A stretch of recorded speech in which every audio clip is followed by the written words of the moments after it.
right, welcome to episode 27 of the Retro Bar podcast. And as you can see, we're not at home. We're not in the Retro Bar today. But we do have a banner that we kind of have represents. a banner that lets you know what's going on. But we are on site at Maple Grove Raceway with Jay Blake, crew chief of Follow a Dream Racing Team. And Jay is going to let us know what all. I've never been to Maple Grove. I'm not a drag race guy, and Paul's never been here. No. So basically, I guess we'll start out with, and I just want to make sure. Can you look at that clock in the corner? Is it ticking? That red clock. Yes. Okay, because if that stops, then. So where we are right now is in your mobile. Yeah, our mobile. We call it a toter home because it's a motor home designed to tow a big trailer, so they call them toter homes. Okay. There you go. So that's where we are right now. It's a little less noise. Is this where you live for a couple days? Yes. Okay. This is home away from home or home on wheels. Okay. Well, it's cozy to say the least. Yeah. Yeah. So I guess we'll start out just like when you were a kid. Where are you from? What like? I'm from Massachusetts. Okay. I grew up outside Boston, and I currently live on Cape Cod in Massachusetts. All right. And when you were young, did you aspire to be a drag race guy your whole life? Or? My entire life, I always wanted to work on cars and trucks as a mechanic. Okay. I have a pedal tractor, a picture of me. My mother says I'm 3 or 4 years old, and I have a pedal tractor tipped over with a toolbar next Oh, to me. all right. So my love for tools and mechanical things has been consistent my whole life. Well, that's interesting. And I got introduced to drag racing through my older brother Jimmy, who is also actually his nephew. My nephew is racing here this weekend as well, my brother's son. Oh. So it's a family affair. All right. Yeah. All right. Now, but I got into it through my older brother, who does it as a hobby, and I always want to do it as a career. Okay. All right. So it was basically hands-on learning. You didn't have to go to a school for this or anything like that? Or? No, unfortunately, I was not able to go to a vocational school. After high school, I started my career as an automotive technician and worked on cars and trucks. All right. Until that faithful day, May 22nd, 1997, about 5:30 in the afternoon, when a forklift wheel and tire assembly exploded in my face. Oh, wow. And caused me to lose total sight, smell, and taste. So I am now totally blind. That's That's amazing in its own right. Yeah. You get around here pretty good. Yeah, it was a bad day at the office. Okay, so, and I didn't know your whole history with that exploding tire. I knew it was some kind of tire explosion. I just assumed it had to do with drag racing, but it didn't. No, nothing at all. Actually, prior to my accident, I was married and had 2 kids and lived on Cape Cod, as I do now, but I did not have anything to do with drag racing except being a fan. All right. And after my accident, sitting on the couch, much like I am right now, I was trying to figure out what to do with the rest of my life, and a friend of mine invited me to this racetrack, Maple Grove, to come to the NHRA National event, because drag racing was my passion and my dream. Right. But after losing total sight, smell, and taste, how was I really going to enjoy the sport? So I said, no, I'm not going to go. But they had never been before. So they encouraged me, and we came here. And I quickly realized that the love for the sport was still alive. My adrenaline was flowing, and I could still realize what was going on, even though I couldn't see it. Okay. So that weekend in September, I decided that I was going to start my own professional race team, and I wanted to go and motivate and educate and inspire children to get a good education, to believe in themselves, and to follow their dream. Okay. Nice. Well, that's And good hence, advice. Follow a Dream was born.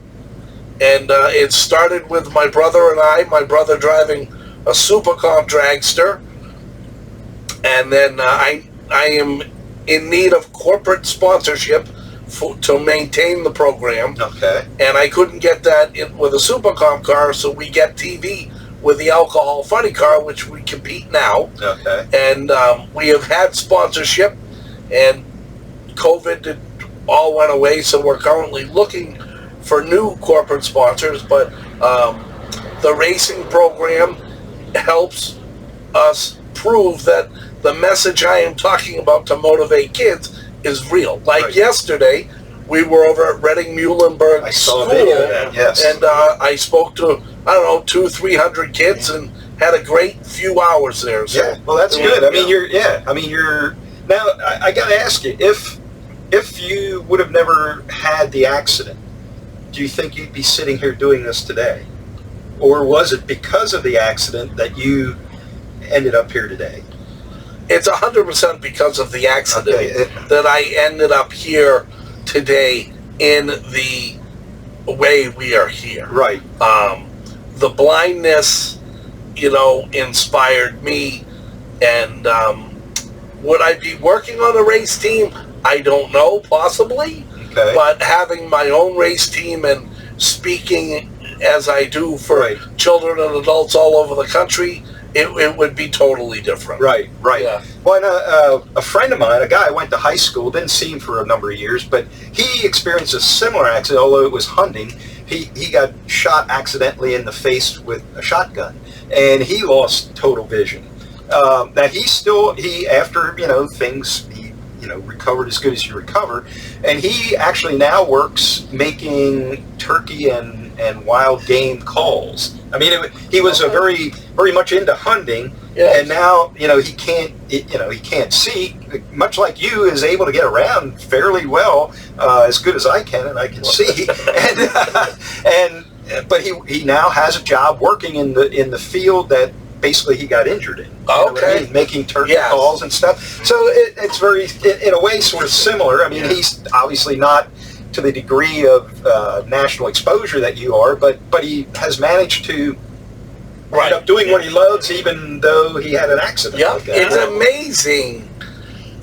I was sighted for 31 years, and it's really, truly amazing what you are capable of without sight. And Well, and I guess you adapt. And I would even imagine if you were born totally blind, you would probably function because you don't know anything else. Right. You would just have Yeah. grown up Right. functioning like that. Well, I would think that, after your accident and when you came here for the first time, you couldn't see what was going on.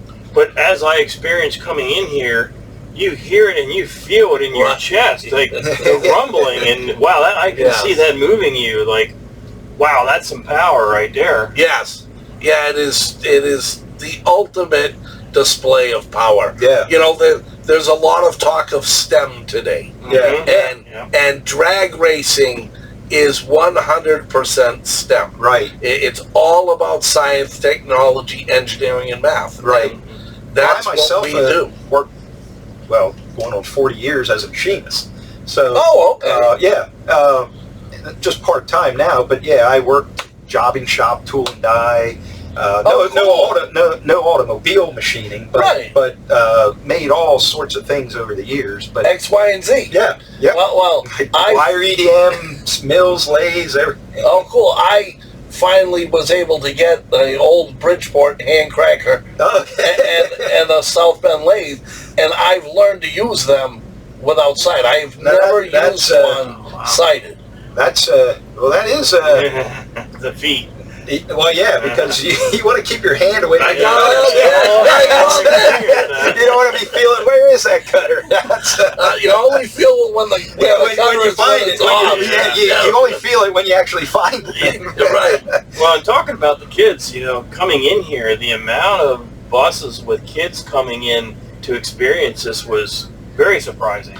Yes, the NHRA does a great job with their YES program, Youth and Education Services, And at all the national events on Friday, they bus in thousands of high school kids, and they go through a YES program where they're spoken to by different organizations. Ford is part of it. I think Universal Technical Institute's part of it. Mac Tools, I think, is now part of it. The Army used to be a big part of it, and I've spoken for them a number of times in the YES program. But it's a great opportunity to introduce young people to all the careers that are in the automotive racing industry. Oh, yeah. And that's what it's about, is trying to educate the kids on all the different careers that are here at the races. Yeah. I wish we had something like that when I went to school. Just wow. What an experience. Right. You know, STEM was not a thing when I went to FRO. No. And, well, in many schools. Yeah, right. It was. I mean, you had Votech, and I myself didn't go to Votech. I sort of learned the machinist trade on the job, but yeah, like you. I mean, you learning to do it without sight. Now, you know, if I run a machine long enough, I can type in stuff on my control without looking at the control, just because, like playing a piano, I know where every button is. But but you know, I obviously, if I need to look, I can see it. But you learning to run a machine without having ever done it with sight is actually sort of mind-boggling, to be honest. Yeah, it's pretty cool. So what does your day look like on a racing day? On a racing day, today is Friday.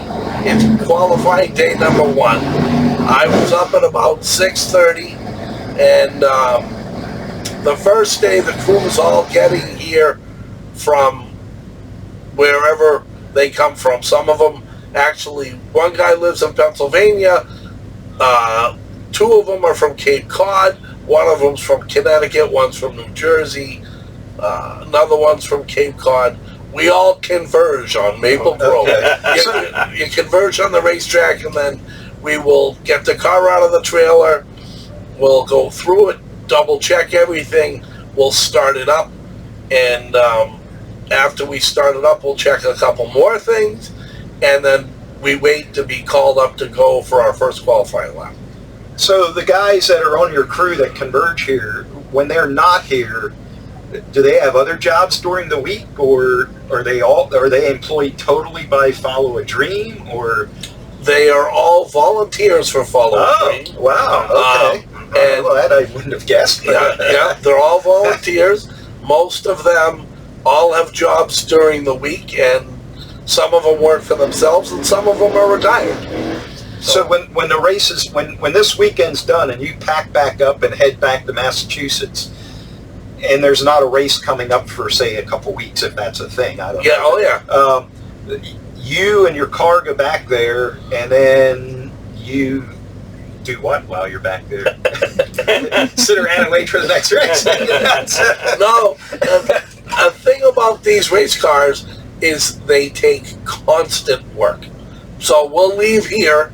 If everything is in perfect or good shape after the race, we'll take the car back to the shop and we'll service it. We'll go through the whole car front to back and go through the whole motor, take it apart, check it, make sure it's okay, take the transmission apart, put a new clutch in it. We'll go through the whole car, and then, you know, if we have to do things to the truck or trailer, any minor repairs or anything from this trip, we'll look at that.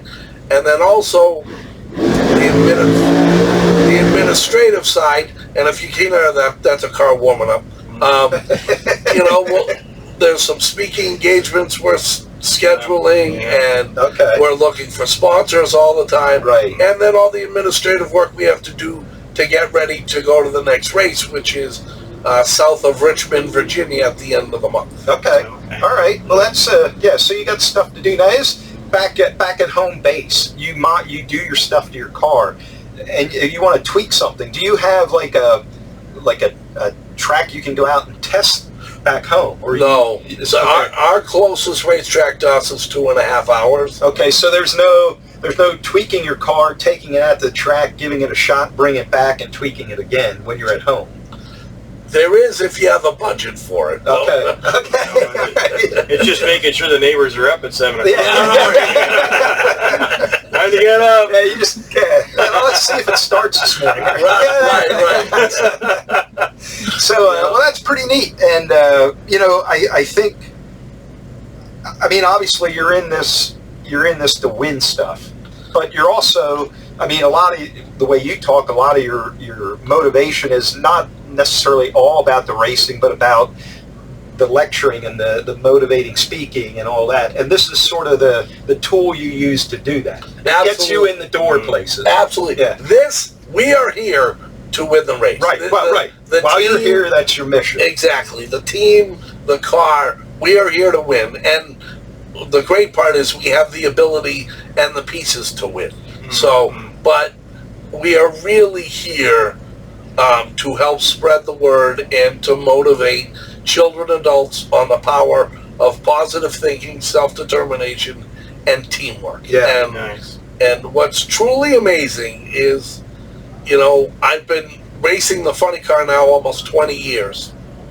And there are stories of people that have met me or seen the team, and they have been inspired, and it has made a positive difference in people's lives, and that's absolutely the most incredible, greatest thing you can ever do. Oh, for sure.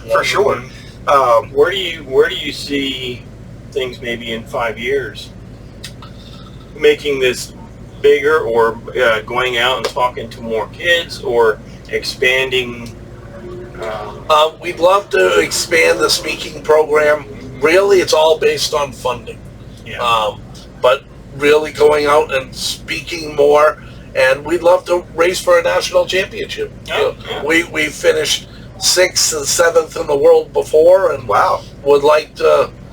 We've won races in California and Texas and Florida and Ohio, and we'd love to be able to give it a good push and race for a national championship. Now, if speaking of funding, this weekend, if you go home being the champion of whatever class you're in, how much money do you win? That has to be motivating too, because that's maybe part of your funding, or not so much. I laugh as you ask the question, and I wish I could see your face. As I tell you, if we win this race, we get a check, I think, for $4,500 or $5,000. Oh, really? Yeah. So we're not looking at $1 million prize here. We're not looking at $10,000. When I didn't know. I respect that. It will cost us more than $5,000 to be here. Right. We are racing for the trophy. For pride. And that's why people play my trivia. We don't give prizes except the trophy picture. Oh, I heard you gave $1,000. No. My budget is smaller than your budget. I might try a little harder. I don't try too hard. Because if we put out that kind of prize, then it's gonna motivate people to cheat. And I don't want to. You don't want that. No. Right. No, we do this for the love of the sport, and it's something I got hooked on as a kid, and I just love it. I love mechanical things and mechanical projects, and I can't see with my eyes, but I see with my hands. Well, so you're national. So I understand from Rachel that you've been interviewed by quite a number of organizations. Over the years, yes, we've been very fortunate to NBC and Fox and ESPN. Oh, wow. And all That kinds sort of beats us three sitting in the trailer. No, it doesn't. Because, some of these lead to those. Oh, right. So, it's like... we can say whatever we want here. We don't have people out there telling us anything. Right. It's like climbing a ladder, right? It's one step at a time. Yeah. No, and I really appreciate you taking the time. Yes, absolutely. Now, I would think... I appreciate you guys taking your time. Well, like I said, we've never been here. And I lived my whole life within 20 minutes of this place. And it's, I love this sport very much, obviously, but it's great to get the word out on what goes on at Maple Grove, because it is such a family-oriented sport, and it's just a neat sport to come and watch and experience. Even if it's not really your thing, just come out and try it once because it's really cool. Well, much like anything, until you try it once, you don't know if you're going to like it or not. Right, exactly. Well, I got to ask, because I lived around here my whole life, and we were driving here, and we actually somehow, by some ridiculous reason, we got a little lost, not bad. But, when this first started... Yeah, we did. We saw a lot of cows. Yeah. I think you could have found the place easier than I did. But I don't know. One of the things about coming to Maple Grove, there's a variety of ways, and if you take the wrong one, you end up somewhere. Well, we got to Maple Grove Road, and I thought, okay, here we are, because I looked at a map. Well, no, that didn't bring us there. But anyway, when this first originated, and I don't even know how old Maple Grove is, but was it basically some farmer decided to turn his cornfield into a drag strip? Like, I don't remember the history, but the family Stouffer used to own the facility. Okay. And it's been in their family for years and years. They just sold it to the Koretsky family, which is another Pennsylvania-based family. Okay. And they're a racing family. Oh, okay. And they've just taken Maple Grove Raceway over, and they're going to do a bunch of improvements. So that's good. Yeah. This is one of the largest tourist attractions in the state of Pennsylvania. I sort of noticed that. This race this weekend, And honestly, like I said, tens of thousands of people. I was amazed. Like, you came around the corner, it's like, oh my God. I got to ask this then. You don't win much money if you win this thing. But they're selling parking for $20, and I don't even know what an admission ticket is because we got our media passes. They're raking in a shitload of money. What are they? Who's getting that money? If you guys ain't. I'm not. That's not. You're not allowed to answer that. That's a big read. I can tell you we're not getting it. Well, okay.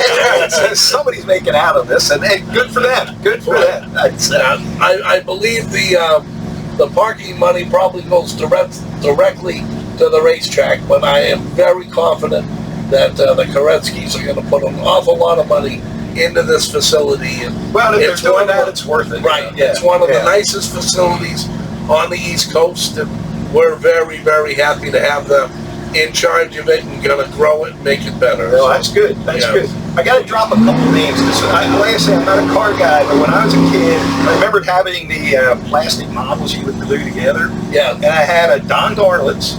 Great. And Shirley Muldowney. Yes. And we were trying to think last night. Don Garlitz's nickname was Snake. No, Don Garlitz was Big Daddy. Oh, well, it was the Snake and the Mongoose. Don Perdone was the Snake. Okay. And, oh my God.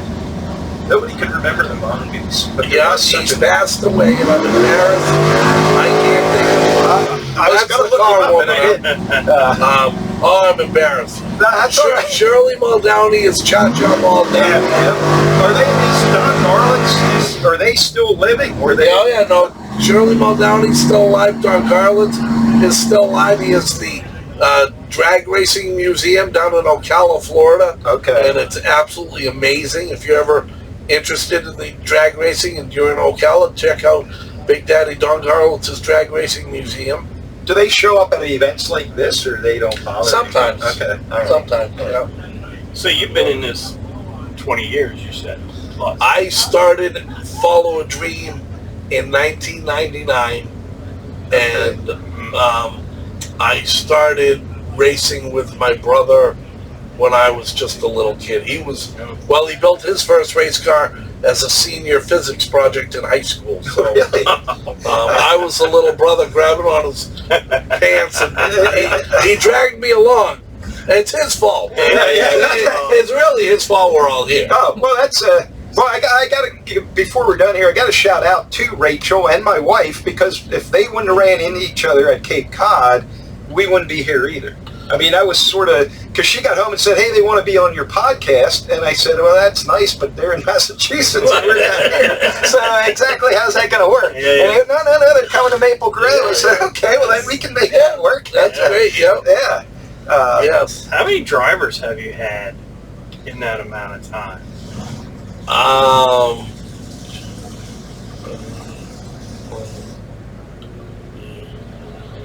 6, I believe. Okay. Okay. And those guys, I mean, you know, I'm not going to beat around the bush. They sort of put their life on the line every time they get in that seat. Oh, absolutely. Yeah, I mean, it's a very, very serious thing. Drag racing is a very safe sport. It was started to make street racing safe by Wally Parks out in California, and it's grown into, you know, one of the biggest sanctioning bodies. It's the biggest drag racing sanctioning body in the world. But it's all built around safety and making the cars safe. But it is, you know, it's like anything. It's dangerous. well, no, I mean, now I imagine when they're strapped in there going 300 mile an hour, I mean, whatever they're in that little cage, like, they can take a lot of it. I mean, have you had any of your cars actually lost control and wrecked? We had one car go off the end of the racetrack in Englishtown, New Jersey, many years ago, and the driver was fine. Okay. Phil Barkhart's our current driver, does a great job. The class that we race, alcohol funny car, and that's not Jack Daniels, that's but our speeds are roughly in the 260 to 270 mile an hour range. And that's in 5 seconds. Yeah, I was going to say, that's not in a mile and a half. There's just, you know, as a police officer, I was only maybe 120. Okay. And that wasn't going to a crash or anything, because I'm not chasing somebody at that speed. Somebody's life is in danger. That's why I'm going that fast. Okay. And to go that fast is scary. And you're doing twice. To give you an idea, this car accelerates from a standing stop to over 100 miles an hour in about a second. That's a lot of G-forces. That's probably as much G-forces as launching a rocket. I can't even imagine. Yeah, they say it's about 3.5 Gs. Okay. Yeah. So you're leaving your stomach somewhere next. That's another funny car, alcohol funny car warming up. Now, what is a gallon of methanol cost compared to regular gas in these days? We have a great sponsor, Roadrunner Fuels, VP Fuels, that donates the fuel. But if I wanted to buy a gallon, I think it's about $3 a gallon. So it's cheaper than regular gas. Oh yeah. Oh, okay. It goes through a little quicker. We use 5 gallons of fuel to go up and do a quarter-mile pass. That's interesting too. But for some reason I thought it would be outrageously expensive. Yeah. But no, our methanol fuel is fairly inexpensive. Tires, one shot and done? No, tires will get 20 to 30 runs out of. Okay. Connecting rods, which they connect the crankshaft to the piston. We get about 12 or 15 runs out of them. We're rebuilding the motor all the time. Okay. Clutches, we take the clutch out after every run and surface it and put it back in. So your engine parts, are they bought stock from somewhere, or you guys modify them, or like we buy specially designed parts for the racing application? Okay. All right. Okay. Yeah. You hear very well, and I am surprised, because as loud as it is in the years that you've been doing this, I would think that would affect your hearing, but it hasn't. What's that? Yeah. He's a comedian part-time. There you go. It has affected my hearing, honestly, but you use your hearing for so much more now than you do when you have eyes. It's, like Rachel, my assistant that you spoke of earlier, she'll tell me, smile, smile. And I'm a very happy person. You seem to be. Yeah. But you're thinking, because you can't see, so you're processing. You think differently. So a lot of times I'm thinking, I'm not just relaxed and smiling, because the eyes don't work. Right. So you're computing, if you're walking, you're computing what you're feeling, and then what you're hearing, or you're always thinking. Yeah, I mean, yep. Now, when Fantastic. when your accident occurred, obviously you ended up as you are now, but like, were you in the hospital for weeks, or were you? Yes. Like, When my accident happened, I was flown from Hyannis, Massachusetts to Boston, Massachusetts through Metaflight with very little hope of survival. Okay, well, that's what I was curious. Like, basically, my face was split like that. Wow. It was split wide open.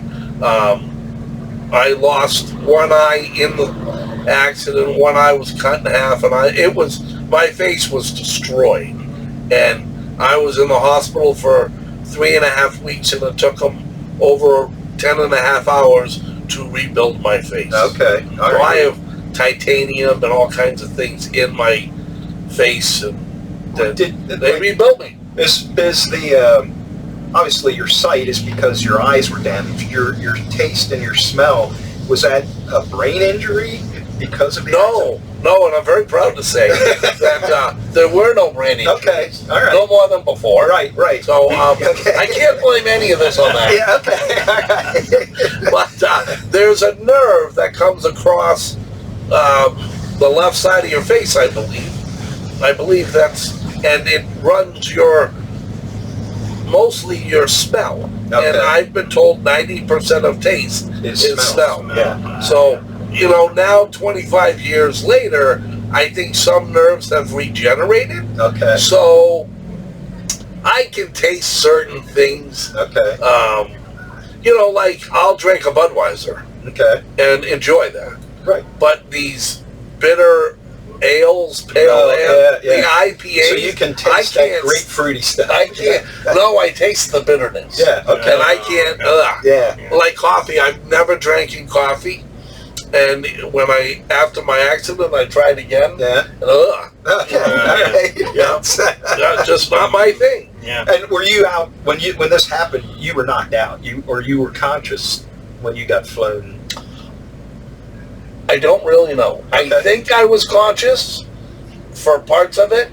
I don't remember anything. Okay. Well, that's probably It's really good. Yeah. Oh no, it's really good. Yeah. Yes. I'm very thankful I remember nothing. Yeah, and that is. And honestly, face-wise, they did a damn good job. Yeah. That's what they tell me. Yeah. I guess they can tell you whatever. I look in the mirror and I'm impressed. Very All righty, good. well, you got any parting words? I know you got a ton of work out there, and you're here for that rather than this. You know what? We're here for all of it, and I greatly appreciate you guys coming by. Oh yeah, I've had a blast. You're one of our more laid back guests that we've ever. You're not nervous at all. No. And there's nothing to be nervous about. Right. No, I was warned you guys were okay. Yeah. No, it's, now the whole bar thing, you didn't bring any beer or anything. No, I'm not in charge of a bar. I just go do trivia. They give me beer. I don't give them beer. That's part of the gig. Right. No, just please check us out on Facebook and Instagram, and follow us on all the social media stuff. And check our website out, followadream.org.